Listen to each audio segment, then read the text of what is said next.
అది ఒక గిరిజన గ్రామం. దత్తిరాజేరు మండలం, రాజుల రామచంద్రాపురం పంచాయతీ, ఎస్టీ కొత్తవలస. అక్కడ నివసించే 8 కుటుంబాలు, సుమారు 40 నుంచి 50 మంది చాలా సంవత్సరాలుగా అక్కడ జీవిస్తున్నారు. కనీస సదుపాయాలు లేని వైనం, నీటి ఊటల నుంచి త్రాగే నీరు సేకరణ.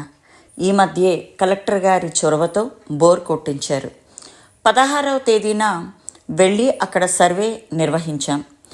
వారి సమస్యలను అభ్యుదయ విద్యా సంస్థలు మరియు సేవా సంఘం, సహాయ స్ఫూర్తి ఫౌండేషన్, అమ్మా ఫౌండేషన్లో గ్రహించాయి.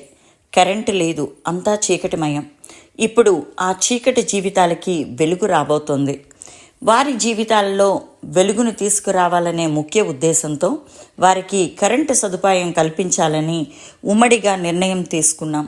సోలార్ ద్వారా వారికి వెలుగులు నింపబోతున్నాం.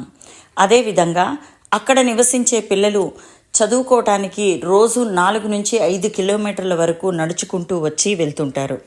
వారి కోసం ప్రత్యేకంగా సైకిల్స్ను అందించడం జరుగుతుంది. 8 solar sets with 2 lights and 1 fan, street lights 2, 8 సైకిళ్ళు, blankets, towels, saris, sweaters and books for children. దీంతో పాటు 22వ తారీఖున శుక్రవారం నాడు మధ్యాహ్నం వాళ్ళకి భోజనం కూడా కల్పించడం జరుగుతుంది. విజయవాడ వరద బాధితుల కోసం మా అభ్యుదయ విద్యార్థులు మరియు సిబ్బంది నుంచి సేకరించిన విరాళాల్లో కొంత మొత్తం మిగలగా, ఆ మొత్తంలో కొంత మన సేవా సంఘం నుంచి కలిపి సోలార్ పవర్ యూనిట్స్ వారికి అందించబోతున్నామని తెలియజేయుటకు చాలా సంతోషిస్తూ మరొక్క మారు విరాళాలు ఇచ్చిన ప్రతి ఒక్కరికి మనస్ఫూర్తిగా కృతజ్ఞతలు తెలియజేసుకుంటున్నాం. పెద్ద మనసుతో సంతోషంగా ఇచ్చిన మీ విరాళం కొంతమందికి వెలుగులు నింపబోతుంది. మానవ సేవే మాధవ సేవ.